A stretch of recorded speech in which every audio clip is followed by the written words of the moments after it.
আমরা চলে এসেছি লেসন 13.3 তে। এই ভিডিওতে আমরা কিভাবে এডিটিং এবং ক্লিপিং করা যায় এক্সট্রা রেফারেন্সকে অর্থাৎ এক্সটার্নাল রেফারেন্সকে সেই সম্পর্কে জানবো। চলুন শুরু করা যাক।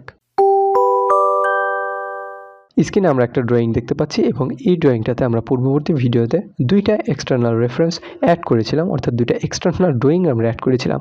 এখন এই ড্রয়িংগুলো কিভাবে এডিট করা যায় সেই সম্পর্কে আমরা এই ভিডিওতে দেখব। তো এইখানে এটা একটা এক্সটার্নাল রেফারেন্স ফাইল হিসেবে আছে এবং এটা একটা এক্সটার্নাল রেফারেন্স ফাইল হিসেবে আছে। তো আমরা এক্সটার্নাল রেফারেন্স ফাইলকে এডিট করার জন্য প্রথমে এই ইনসার্ট অপশনে চলে যাব এবং সেখান থেকে আমরা এই যে রেফারেন্স প্যালেটটা পাবো। সো রেফারেন্সের উপর আমি ক্লিক করব এবং এখানে এডিট রেফারেন্স সিলেক্ট করব। এডিট রেফারেন্স সিলেক্ট করার পর আমাদের এই যে নিচে একটা অপশন চলে আসবে রেফ এডিট। এখন এখান থেকে আমরা ডিরেক্ট এডিট রেফারেন্স সিলেক্ট না করে আমরা কিন্তু এটার কমান্ড ইকুইভ্যালেন্ট রেফ এডিট এই অপশনটা লিখেও আমরা এই কমান্ডটাকে অ্যাক্টিভ করতে পারি। সো আমি এটা করলাম এবং আমি আমার এই রেফারেন্সটা এক্সটার্নাল রেফারেন্সটা আমি সিলেক্ট করে দিলাম। ওকে, তাহলে আমি ইস্ট এলিভেশন এটার অটোমেটিক্যালি নামটা চলে আসছে এখানে, এটা আমি এডিট করতে চাই। সো আমি এটাকে ওকে করে দিব এবং এখন আমি দেখতে পাবো যে এইটাকে আমি এডিট করতে যাচ্ছি, দ্যাট ইজ ওয়াই এটা হাইলাইটেড হয়ে গেছে এবং বাকিগুলা হালকা হয়ে গেছে। ঠিক আছে, যে এখন আমি এটার আমার যতটুকু এডিট করা দরকার আমি ততটুকু এডিট করব। ধরেন আমার এখানে দুইটা সার্কেল আছে, আমি চাচ্ছি এখানে আর একটা সার্কেল ড্র করতে। ধরেন আমি একটা সার্কেল নিলাম এবং এইখান থেকে আমি এই এত বড় করে একটা সার্কেল ড্র করলাম। ওকে, আচ্ছা ড্র করলাম। এখন এই ড্র করার পরে আমি এই যে আমাদের এখানে একটা অপশন পাবো, এই যে ডান দিকে যে এডিট রেফারেন্স, অর্থাৎ এইখানে আসলে আমরা দেখতে পাবো সেভ, চেঞ্জ অথবা ডিসকার্ড। সো আমি এটাকে সেভ করতে যাচ্ছি, আপনি যদি সেভ না করতে চান তাহলে ডিসকার্ড করে দিতে পারেন। সো আমি এটার উপর সেভে ক্লিক করে দেব এবং আমার ফাইলটা সেভ হয়ে যাবে। এখানে একটা বিষয় লক্ষ্য করি, all references is will be saved, অর্থাৎ আমি এখানে ওকে করে দিলে আমার যে মেইন ফাইলটা ছিল ইস্ট এলিভেশন, সেই মেইন ফাইলটাতেও নতুন একটা সার্কেল এডিট হয়ে যাবে। সো এইভাবে সিম্পলি আমরা একটা এক্সটার্নাল রেফারেন্স ফাইলকে এডিট করতে পারি। এছাড়াও অন্যভাবেও এটা করা যায়, যেমন আমি প্রথমেই এক্সটার্নাল রেফারেন্স ফাইলটাকে সিলেক্ট করব এবং এই যে এইখান থেকে আমি দেখতে পাবো এডিট রেফারেন্স ইন প্লেস।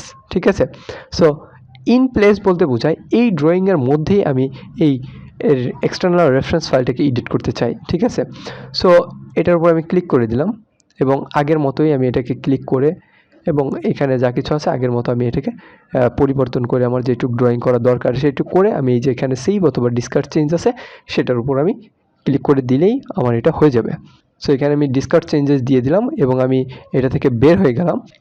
এখন আমরা তৃতীয় আর একটা অপশন দেখব যেভাবে এক্সটার্নাল রেফারেন্সকে এডিট করা যায়।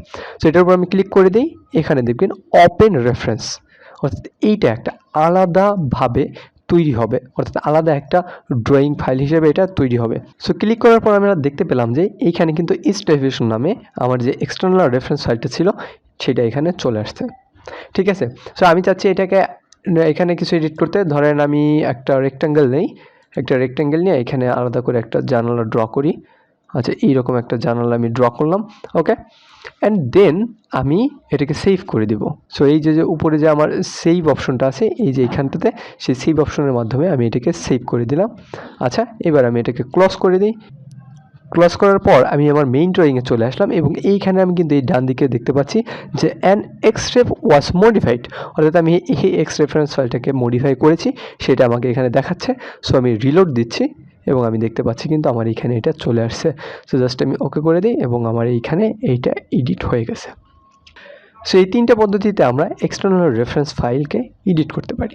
এখন আমার আর একটা অপশন আছে, ধরেন আমার এক্সটার্নাল রেফারেন্স ফাইলটার আমি এই অর্ধেক অংশটুকু দেখতে চাচ্ছি বা এই অংশটুকু আমি দেখতে চাচ্ছি না, তো সেটাও আমরা চাইলে করতে পারি। সেক্ষেত্রে প্রথমে আমাকে এটা সিলেক্ট করতে হবে অ্যান্ড দেন এই যে এখানে একটা অপশন আছে ক্লিপিং বাউন্ডারি। সো ক্লিপিং বাউন্ডারির উপর আমরা সিলেক্ট করব এবং এটার কমান্ড ইকুইভ্যালেন্ট হচ্ছে এক্স ক্লিপ, চাইলে আমরা কমান্ড লিখেও এটাকে করতে পারি। সো এখানে বিভিন্ন ধরনের অপশন আছে, select polyline, polygonal, rectangular, inverted clip. So আমি আপাতত রেক্ট্যাঙ্গুলার নিচ্ছি এবং রেক্ট্যাঙ্গুলার নিয়ে আমাদের একটা সাইড সিলেক্ট করতে হবে যেটাকে আমরা হাইলাইটেড করতে চাই বা ডিম করে ব্যানিশ করে দিতে চাই। সো এই পর্যন্ত আমি এটা সিলেক্ট করলাম। এখন লক্ষ্য করি আমার এই পাশের অংশটুকু কিন্তু আর দেখা যাচ্ছে না, অর্থাৎ এখন আমার মেইন ড্রয়িংয়ে এইটা দেখাবে।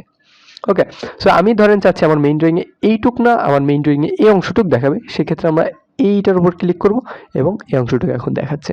আবার যদি এটার উপর ক্লিক করি তাহলে এই অংশটুকু দেখাচ্ছে, অর্থাৎ কী বলে হরিজন্টালি এটা ইনভার্ট হয়ে যাবে। অ্যান্ড দেন এইখানে যে গ্রিপগুলো আছে সেটাতে ছোটো বড়ো করে আমরা এটার পরিধিটা বাড়াতে পারি, ঠিক আছে। তো এইভাবে দেওয়ার পর যখন আমরা স্কেপ কি চাপবো তখন আমরা ডিরেক্ট এটা থেকে বের হয়ে যাব।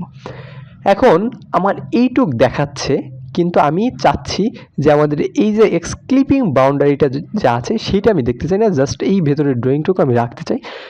তো সেইটা করার জন্য আমাদের এইখানে লিখতে হবে। সো এক্সক্লিপ ফ্রেম নামের এই কমান্ডটা আমাদের অ্যাক্টিভেট করলাম এবং আমি চাচ্ছি এখানে যে ভ্যালুটা আছে 2, সেই 2 ভ্যালুটাকে আমি 0 করে দেব এবং আমি এন্টার করে দেব।